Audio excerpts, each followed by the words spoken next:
बिस्मिल्लाहिर्रहमानिर्रहीम। सब्सक्राइब करें हमारे चैनल दिल से दीन की बातें, अच्छी अच्छी प्यारी प्यारी इस्लामिक वीडियो देखने के लिए।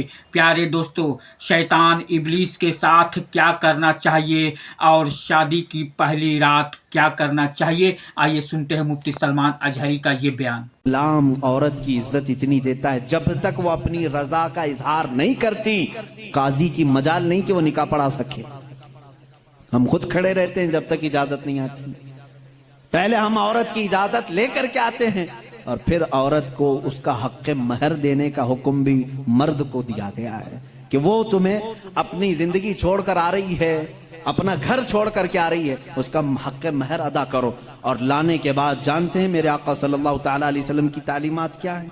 अल्लाहु अकबर। हुजूर अकरम सल्लल्लाहु अलैहि वसल्लम ने ताकीद के साथ फरमाया है कि औरतों के साथ सख्ती ना करो। अपने आखिरी खुतबे में हुजूर ने अरफात के मैदान में ये बात तक फरमाई, औरतों के मामलात में अल्लाह से डरो, हद से ज्यादा ना बढ़ो, औरतों के साथ इतनी सख्ती ना करो।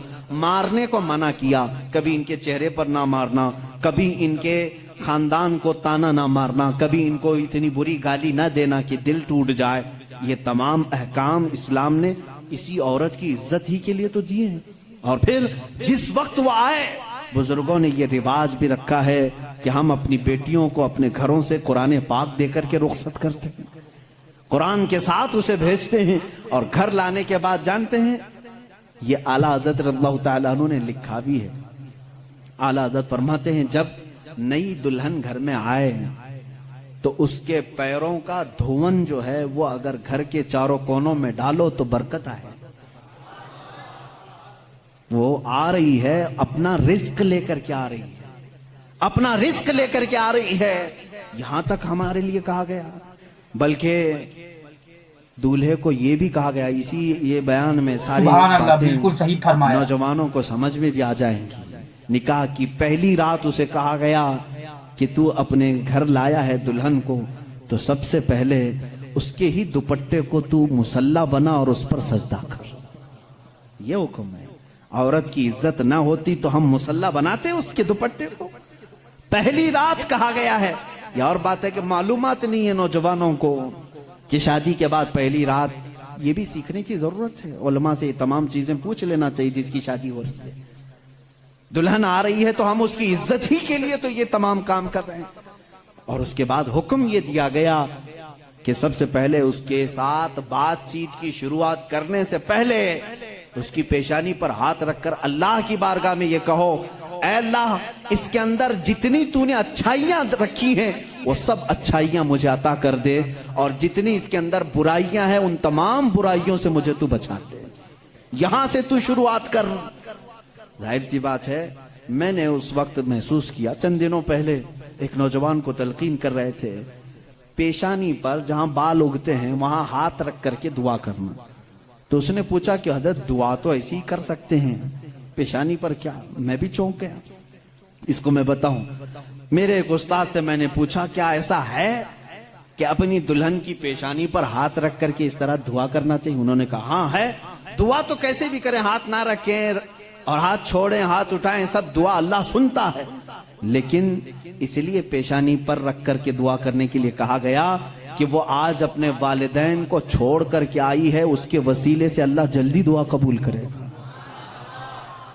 उसका दिल मगमूम है, वो गमगीन है, और गमज़दा लोगों के साथ मेरा मौला है। वो अपने वालिदैन को छोड़ करके तेरे घर आई है, वो मगमूम है, बहुत गमज़दा है। आज उसकी पेशानी पर हाथ रख करके दुआ करो। मेरा उसी दिन ये जहन समझ गया कि इस्लाम ने औरत को वो मकाम दिया है, वो इज्जत दी है। हमने उसको अपने जिस्मों को सुकून पहुंचाने वाला आला नहीं समझा, मशीन नहीं समझा, बल्कि हकीकी मुस्लिम वो है जो अपनी औरत की इज्जत भी करे, एहतराम भी करे। अल्लाह के रसूल सल्लल्लाहु ताला अलैहि वसल्लम ने जो फरामीन दिए हैं, अजीजा ने गिरामी वक़ार, ये निकाह के इस सिस्टम को भी मैं आपको बताऊं। कुछ तो वो हैं जो ये इस्लाम के खिलाफ भौंक रहे हैं कि औरतों के ऊपर जोर जबरदस्ती होती है इस्लाम में, और दूसरों की क्या बात करूं, हमारे हिंदुस्तान पर बैठा हुआ मैं क्या बताऊं, ये भी बड़ी औरतों की हाँ, पीड़ित महिलाएं हैं, मुस्लिम पीड़ित महिलाएं हैं जो खुद बीवी को छोड़ बैठा है। सारी मुस्लिम औरतें पीड़ित हैं। अल्लाह अकबर। वो खुद अपनी बीवी को देखने नहीं जा सका, जिंदगी खत्म होने आ गई, बाल सफेद हो गए। अल्लाह पीड़ित महिलाएं हैं मुसलमान। हाँ, अगर ए मुसलमानों कोई भी हम में से औरत पर जोर जबरदस्ती करता है, याद रखो मैं तुम्हें बताऊं कि कुरान की क़यामत के दिन अल्लाह जानवरों पर भी उठाए हुए हाथ का फैसला लेगा। तो औरत की बात तो दूर की है, मेरा अकीदा तो यह है।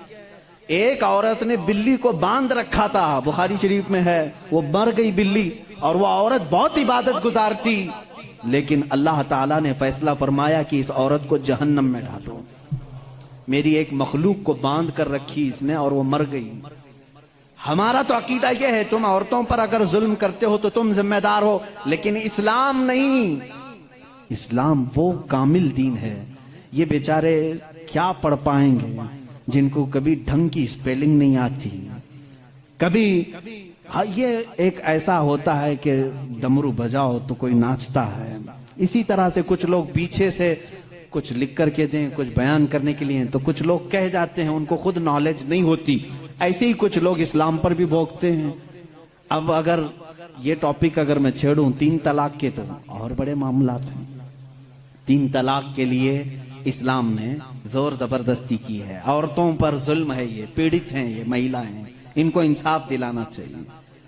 3 तलाक देना, पहली बात ये समझे ही नहीं। आप तो समझते हैं ना, इस्लाम में फजर की नमाज फर्ज है, जोहर की नमाज फर्ज है ना, असर मगरिब इशा फर्ज है, तलाक देना फर्ज है। फर्ज है तो इतना क्यों नहीं समझ रहे? कौन कहता है कि हर मुसलमान 3 तलाक देना फर्ज समझता है? अरे वो बिल्कुल सही फरमाया। हम कभी भी किसी भी बंदे को निकाह पढ़ाते हैं तो तलाक का नाम तक नहीं लेते। अगर जिक्र कर दिया ना कि मैं 5 साल के बाद तलाक देने के लिए निकाह कर रहा हूं, तो वो निकाह ही हराम हो गया। बल्कि मैं कहता हूं, अगर तुमने निकाह में ये कह दिया 80 साल के बाद मैं छोड़ दूंगा, या 80 साल का ये कॉन्ट्रैक्ट है मेरा, तो निकाह नहीं है वो निकाह नहीं, उसको मुता कहते हैं। हम निकाह में कभी वक्त मुतय्यन नहीं कर सकते, बल्कि हम तो लाइफ टाइम के लिए निकाह कर रहे होते हैं, लाइफ टाइम के लिए। लेकिन इंसानी जिंदगी में कई मामलात ऐसे आते हैं कि मिजाज नहीं जम सकता। जरूरी नहीं है कि हर आदमी का मिजाज दूसरे से जम जाए। कभी ऐसा हो गया तो उसके लिए ऑप्शन रखना चाहिए कि नहीं रखना चाहिए? उसके लिए ऑप्शन रखना चाहिए कि नहीं रखना चाहिए? अरे मियां, तुम किसी को गाड़ी में बिठा करके भेज रहे हो और उससे ये कहो कि चलना ही है, अगर वो पूछ ले गाड़ी के पहिए दोनों पंचर हो गए तो क्या करूं? कहा फिर भी चलना ही है। ये जुल्म है, ये ज्यादती है। उससे ये कहना चाहिए कि अगर गाड़ी के पहिए पंचर हो गए, टायर पंचर हो गए, तो करीब में गैरेज है, खोल करके बदलवा लो। माकूल बात है कि नहीं? अगर बीच रास्ते में नहीं, तुम पाबंदी लगा दे, नहीं टायर नहीं बदलना, पंचर हुई उसी से चलना, ये ज्यादती है कि नहीं?